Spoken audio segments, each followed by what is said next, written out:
Hi everybody, welcome back to our channel. As our name suggests, we're never shy of a candid and difficult discussion. And one of the things that's got us thinking a lot recently is Linda and I had the pleasure of reading Yellowface, which is a fantastic book about the publishing industry. And what this led to is a discussion about representation in the books that we are reading. As 5 women of colour, we're really lucky. We're drawn a lot to those stories written by people of colour. But we wanted to have an open discussion that hopefully you guys can join in on about the publishing industry, how writers from underrepresented groups get themselves published and the challenges they face. So yeah, Linda, why don't you kick us off with yours? I just wanted to say though, that we do not work in the publishing industry and this is solely our opinion. Yeah. Based on the things that we have seen, having run the Candid Book Club now for nearly 7 years. Yeah. 7 years. So yeah, we have a lot of experience. In terms of Yellowface, wow. Did you know what I find really funny? So the author, I'll give you blurb, no spoilers. No spoilers. Good, because I haven't read it. Yeah, you guys have to read it. All right. So we've got 2 people in this book. One is a really, really successful East Asian author. She's a Chinese American called Athena Liu, and she is like the prodigy. Every book is a bestseller. Her latest book is about to be adapted into Netflix. She's about to meet Netflix. She is raking in it, and she's quite young. And then her friend, well, I use the term friend loosely, acquaintance. They went to Yale together. They're Yaleys. They call each other. But her friend June Hayward, white woman, isn't a successful author at all. Published 1 book and it completely flopped. And so they roll in the same circles, and there's this weird codependence on each other, even though Athena is super successful. It's like, why do you need her? But I think she needs her for validation. Anyway, Athena dies all of a sudden. This is not a spoiler. It's written in the blurb. It's very early on. Very early on. She dies all of a sudden, and June is there when she dies and steals her unfinished manuscript and publishes it as her own. And then you see what happens after that. And I think the thing that kills me in this book, it really isn't about the fact that she steals it. I mean, that's immoral. But it's about how the publishing industry defends a white woman for publishing a book about, it's a Chinese story. That's fine, you can do that. But you need the sensitivity reading to have been done. You need to have done the research and so on. And it's about how they defended this white author with all the backlash that she faces, all the rumors that come out. And you just wonder, wow, this is obviously written from a perspective of someone who knows their stuff. And I believe that the author does. And I think that the author was in a prime position to do so because she's so successful that she used her platform to do this. Yeah. If it was any other author, they'd be like, you're just bitter. You're just bitter about the industry. So that is what I felt, and that's the blurb. Yeah. So hope you guys get it. It's a really, really good book, and actually everyone who has had the opportunity to read it so far, who does work in publishing, has said it's quite authentic, quite true to life, which I think is great. But I think it does pose a really big challenge. You know, as Linda's mentioned, when June Hayward publishes this book about Chinese labourers in World War I, she publishes it under a new name, June Song, so she can maybe Juniper. So she can maybe be mistaken for it's an ambiguous name, and there's all sorts of ramifications, but it does kind of raise really big questions about, you know, writing these stories. And I think we were lucky enough to have an event with Elif Shafak, and she said something really important, which is you don't want to kind of monotonize writers. You know, you don't want to say, well, Southeast Asian writers can only write stories about Southeast Asians. She said, what if an Afghan woman wants to write a sci-fi about robots in Norway? Of course, she's allowed to. That's a great example. Can't take credit for that. But it does make I think publishers do have a huge responsibility to make sure that when there are voices being shared across kind of borders, that they are authentic, that they are well researched, that there are sensitivity readers. And there's too many statistics, I think, in my opinion, that show that the diversity within publishing houses isn't good enough to be confident in writing that's being put out is authentic and true to life. Don't you think it's mad though, with this publisher, Hollands, Press Fire. It's like everyone's praising this book as being really amazing, and it's like a spotlight on the publishing industry. But you're a publisher and you're publishing this, so it's like, it's like you're gonna make it. It's like you're sitting in your own bed. Sorry, it's a bit of a self. But also it's like also good publicity for them, right? Surely they're going to just use it as a crux of, oh look, we're not scared to criticize ourselves, and we're going to take this forwards, and we're going to make changes, and we're going to do this. If anything, I think it makes them look better. So I think they've used it as a ploy for that. But do you think they've made any promises to, like, not just HarperCollins specifically, but like, everyone kind of knows what the publishing industry is like, and like the statistics in terms of the very small percentages of people of color, or, particularly like black editors and things like that in publishing houses. But everyone knows this, information, but does anything change? What are people doing about it? Yeah, I feel like there's a difference between saying like we're going to hire more, people of color in our workforce. Okay, great. But what are they doing? Yeah. And at what level are they? What level are they making the decisions? Are they the people at the top? Are they the sensitivity readers? Are they the editors? And then are you still having to answer to someone who has a completely different commercial agenda? Yeah. That's the question, Lanian. And I personally don't think that's happened quite yet. Yeah, the commercial thing is something that really interests me, because I think a lot about how much diversity we see in our TV programs now, like with all these streaming services and like the kind of things that we're watching people's stories that we wouldn't necessarily have seen ever before, from all across the world. But it seems like the book world hasn't quite caught up with that yet. So what seems to be a commercial success on TV and what works on our screens and the stories that they're telling aren't the same stories that we're reading in our books. And I just think that's a really interesting kind of divide between the two. And I think it's really important, like, that they really address this. At the moment, book talk is this huge phenomenon where they've seen people read books more than ever before from this generation.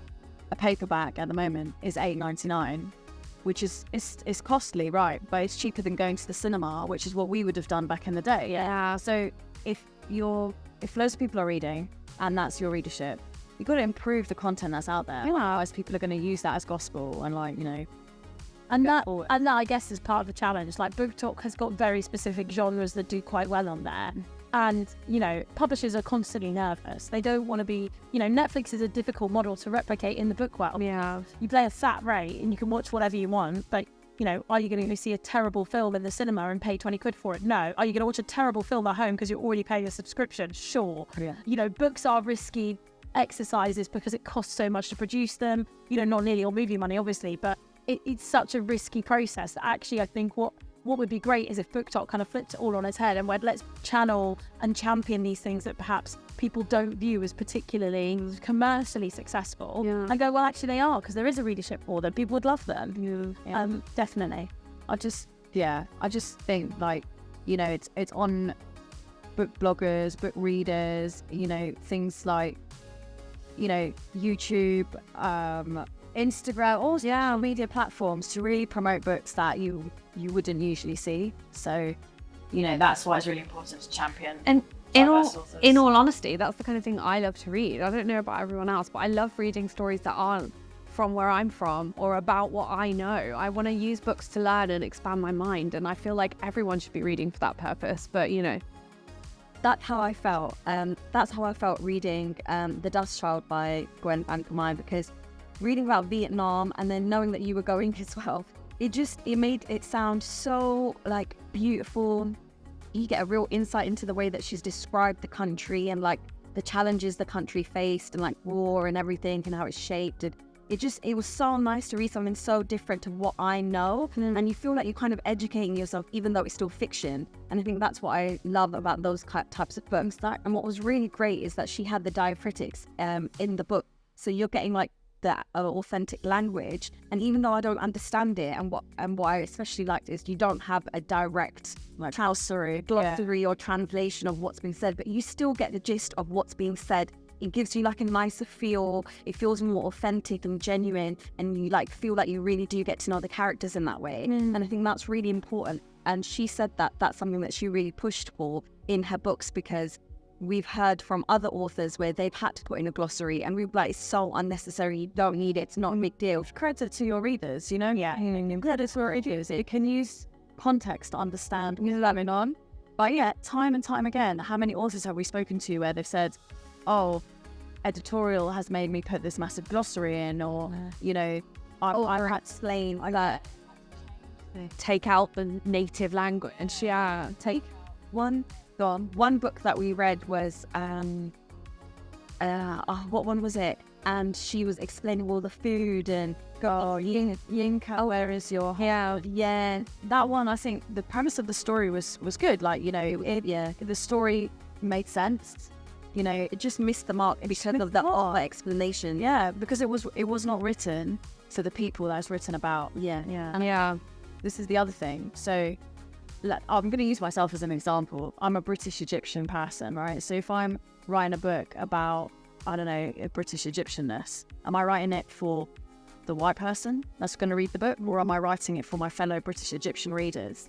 And this is something where I understand that there's a dilemma. I understand that in a publishing house, which is predominantly white, they're going to be like, oh, what does this mean? Can you explain it? But is it really, you know, is that really... They're making business decisions, right? Exactly. They're looking at the demographic of people that buy their books in their publishing house.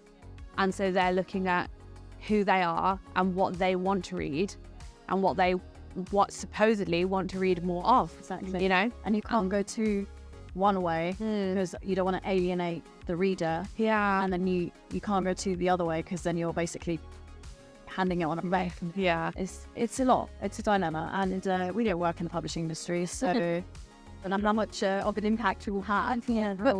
But then there's so much more still to be done in terms of, like, when publishing houses do choose to publish these authentic voices, they, you know, put on events, publicize the book, advertise the book. They don't seem to pay any attention to what the story is, what the book represents, the community that's being represented. I mean, you know, we've been to events and things where they haven't exactly paid attention to these things and have just been very generic in, oh, this general South Asian vibe or this general East Asian vibe, and it's not true to the book or the story that's being told.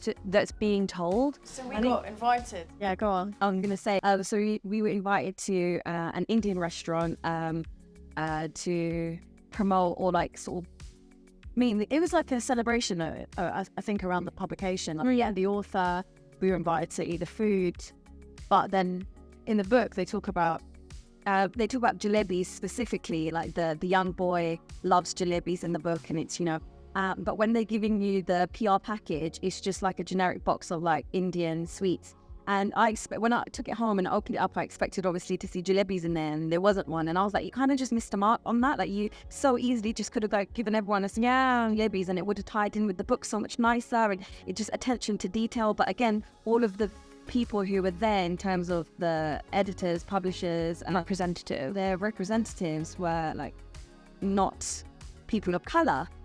So it just, and then they were discussing about how we're going to do like the book displays and what do you think and blah blah. And I just think this is why you need to have people of color at the table so they can help with these decisions and stop like small things from going wrong and get really adds to and get the author's vision across. The author isn't always like the visionary for it's not their job to sort out the PR. Launch the we've heard from so many authors as well where like the launch wasn't great, you know, or the, as you said, Jess, the publishers didn't pay attention. The money was put behind this other one.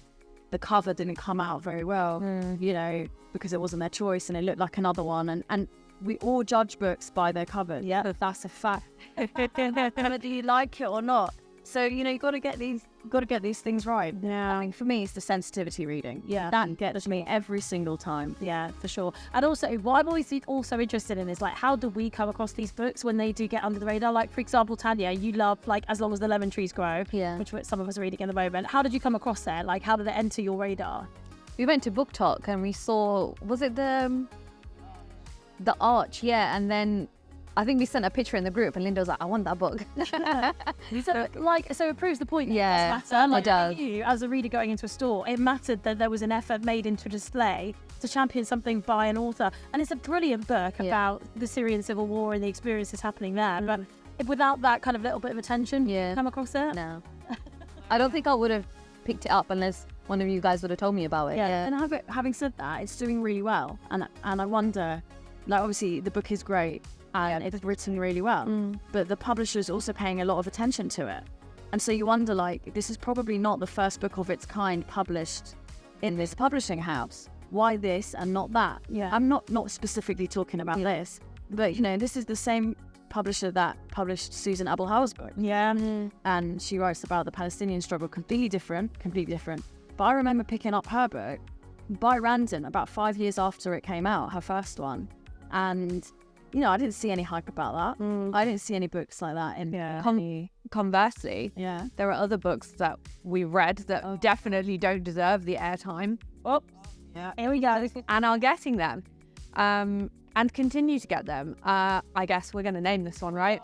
We're going to name that one. We're going straight for it. It's called We Are Not Like Them by 2 authors. One is black, one is white, and they claim to be friends. And they've written this book from a dual perspective. And 3 of us have read this. And all 3 of us agreed that this book was not worth the paper it was printed on. I think we need to give the context summary. So, I can't remember what it's So about. so to give the context of this particular book, it's 2 perspectives. It's based in the States. It's a black journalist and her friend, who is a white woman, the wife of a police officer accused of shooting and killing a young black man. Now, we read this before it was published. We were fortunate enough to get a preview. But it was due to be published, or unfortunately, it was due to be published at the beginning of 2020 in and around that time. Obviously got delayed because of COVID, but also it happened at the really sad coincidental time of the murder of George Floyd in the States. So it was a hyper topical subject that we were reading. Yeah, delayed again. And it got delayed again and again and again. And we sort of hoped that the finished article would be slightly different to what we read. I genuinely believed it was just going to be stripped, like completely cancelled. Yeah. But to be specific about why we felt it wasn't good, go for it. Oh God, the sensitivity was just so off. Yeah. And I think, Jess, you hit the nail on the head with what you said, that it was a... I think I described it as exploiting black pain for white people's education, which I just don't think is right. There was no care taken for people's feelings or understanding of any of the situations, and it was just terrible to read. For me, it wasn't for me. And the killer is that, I mean, if you use Goodreads as your guide, it's rated at 4.1, Yeah. which is very high. And you just know that it's written for a certain kind of audience. Yeah. If you want to be educated, inverted commas, about, you know, certain things, but it's just not the way to go. It's not, you can't use trauma for trauma's sake Yeah.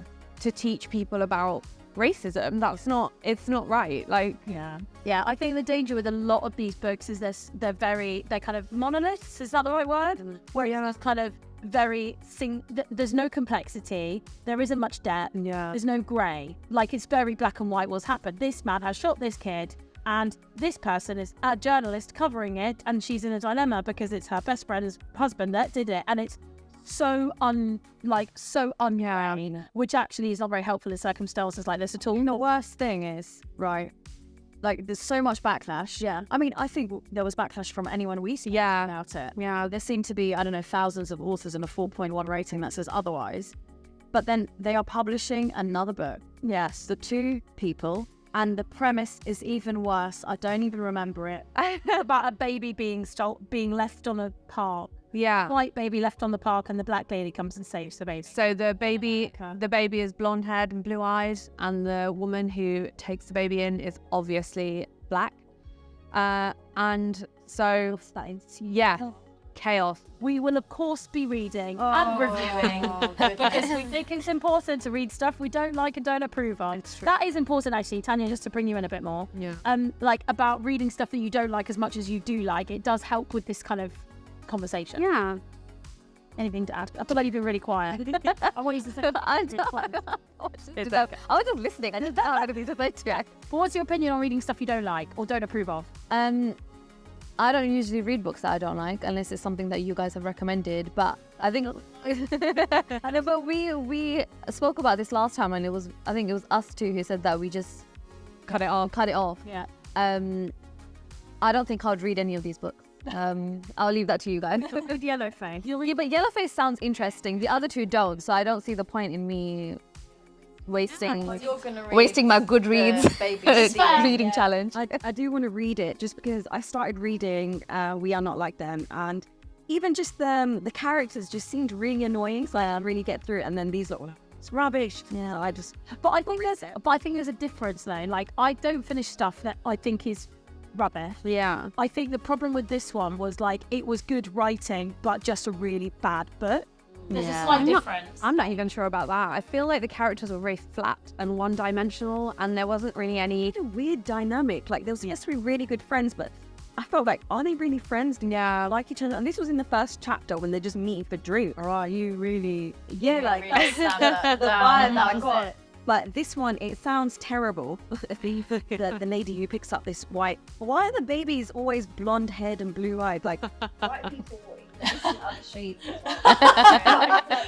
That one, I think I just want to read it for the sake of like, okay, maybe the second one might hit the mark a bit better. Yeah. Oh, that's not why. No, I don't. I'd really want it to tear it to shreds. Like, I need a worst read of 2023 because we do our roundups at the end of the year. So this might be at the top of that. I guess just to bring it all back, the question for me is why is this getting so much publicity? Why is this a story? Why particularly is this duo of authors getting so much backing and so much opportunity to share their voices when there are so many other voices that deserve it? I don't know the answer to that question, Jess. I would say though that when I first saw the showcase, it looked like, interesting. It's an interesting concept. But let's see what happens. Yeah. So there we have it. Candid as always. There's a big challenge out there. Do work hard at finding slightly different books to your normal, especially if you're not particularly used to reading things by writers of colour. There are some fantastic books out there. And that's why you need to follow us. And that's why you need to follow us and comment in below what you're reading that you really enjoy, and we'll add our recommendations as well, and hopefully we'll see you next time.